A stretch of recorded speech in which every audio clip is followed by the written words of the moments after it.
Ilang mga residente naman sa Nigeria nasawi bunsod ng lumalalang baha sa lugar. At North Korea, pinasabog ang ilang parte ng Inter-Korean Road kasabay ng uminit na tensyon sa pagitan nila ng South Korea. Si Joyce Salamatin para sa sentro ng balita. Nasa 30 ang patay sa northeastern Nigeria dahil sa matinding pagbaha. Nawasak ang isang dam doon sa gitna ng malakas na pagulan. Nasa 1 milyong residente ang apektado dahil sa pagkalubog ng kanilang mga tahanan.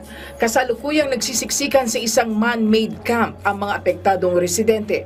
Samantala, puspusan pa rin ang kanilang ginagawang search and rescue operation sa mga bayan na lubog sa baha. Pinasabog ng North Korea ang ilang parte ng Inter-Korean Road. Kasabay ito ng umiinit na tensyon ng Nokor at South Korea. Tugon daw ito ng Nokor sa pagpapalipad umano ng South Korea ng drones patungo sa Pyongyang na may dalang propaganda. Ayon rin sa North Korea, naka-standby na ang kanilang hukbong sandatahan sakaling magpalipad ulit ng mga drone ang South Korea.